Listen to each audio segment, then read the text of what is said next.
Yes, Mr. Akash Verma. You can proceed. Thank you my lord. Defence के गवाहों के मुताबिक ये बात आईने की तरह साफ हो जाती है कि मकतूल राजबली पांडे का कत्ल मेरे मुवक्किल श्री आनंदीलाल अग्रवाल ने नहीं बल्कि किसी और ने किया है, क्योंकि जिस शाम इनके बिजनेस पार्टनर मिस्टर पांडे का कत्ल हुआ उस शाम मिस्टर अग्रवाल मुंबई में मौजूद ही नहीं थे। वो दोपहर 2 बजे से रात को 3 बजे तक हैदराबाद में चल रही एक डायमंड एग्जीबिशन में थे। वो देर रात की फ्लाइट से मुंबई वापस लौटे और इनके घर पहुंचने के बाद पुलिस ने इन्हें इत्तला दी कि इनके पार्टनर का कत्ल हो गया है। जिन लोगों ने इन्हें एग्जीबिशन में देखा उनके बयान और ये एयर टिकट इस बात के सबूत है। योर ऑनर, इसके बाद दुनिया का कोई भी वकील इन्हें कातिल साबित नहीं कर सकता। मैं साबित कर सकता हूं।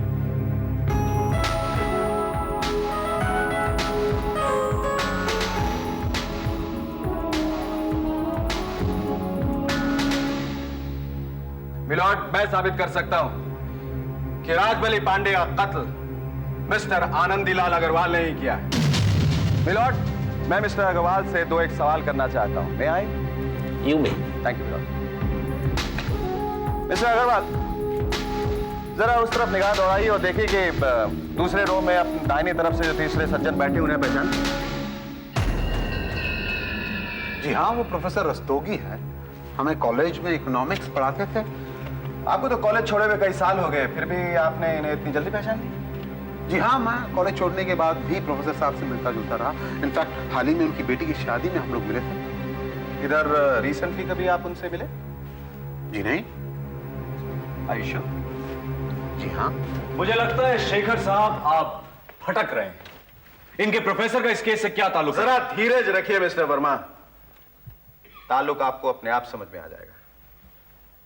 मिलॉर्ड, हकीकत यह है कि मिस्टर अग्रवाल हैदराबाद गए ही नहीं बल्कि यहीं बंबई में मौजूद थे और उस शाम अपने पार्टनर मिस्टर पांडे से भी मिले थे। I object milord.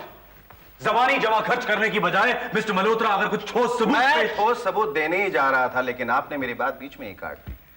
ये बात बीच में काटने की आदत बहुत बुरी होती है mister Verma. Sustained. Mr. Malhotra, please come to the point.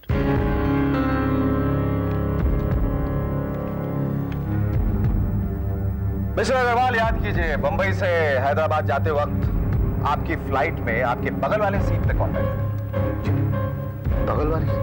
I don't remember. Milord, उस फ्लाइट में इनके बगल वाली सीट पर यही प्रोफेसर रस्तोगी बैठे थे जिन्हें इन्होंने अभी इतनी दूर से इतने लोगों के बीच फौरन पहचान लिया। फिर क्या वजह थी कि उस दिन न प्रोफेसर साहब इन्हें पहचान सके न ये प्रोफेसर साहब? वो इसलिए क्योंकि प्रोफेसर रस्तोगी के बगल वाले सीट पे बैठा आनंदीलाल अग्रवाल दरअसल एक इंपोस्टर था और इन्हीं का भेजा हुआ आदमी था, और असली में आनंदीलाल यानी कि ये उस वक्त बंबई में ही मौजूद थे। That's all your honour. ये है प्रोफेसर रस्तोगी की flight. Thank you.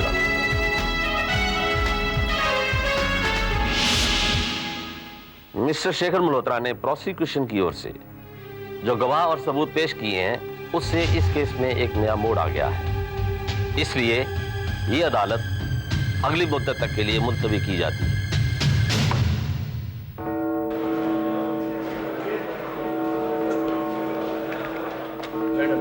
Thank you. So how was it? अच्छा था, लेकिन फैसला कहाँ हुआ? हाँ, तो फैसला अभी कर लेते हैं।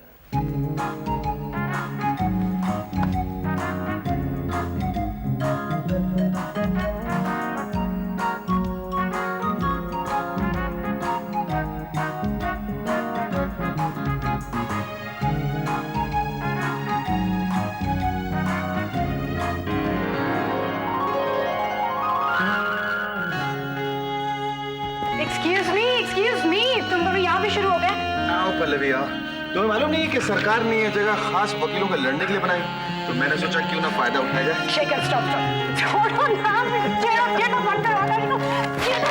ओके, छोड़ दिया। अरे शाम को घर आ रहे हो? तुम्हारे घर? नहीं, क्या है कि हमारे आज का कोटा तो यही खत्म हो गया। हाँ, हम दोनों जरूर अकेले बाहर जा सकते हैं, but on the condition that the kebab has to be boneless, no हट्टी प्लीज। मेरा दिमाग खराब नहीं हुआ है कि मैं आप दोनों के साथ हूं। Good night. पल्लवी, मैं तुम्हारा इंतजार करूंगा। मैं फोन करती हूँ। Okay bye.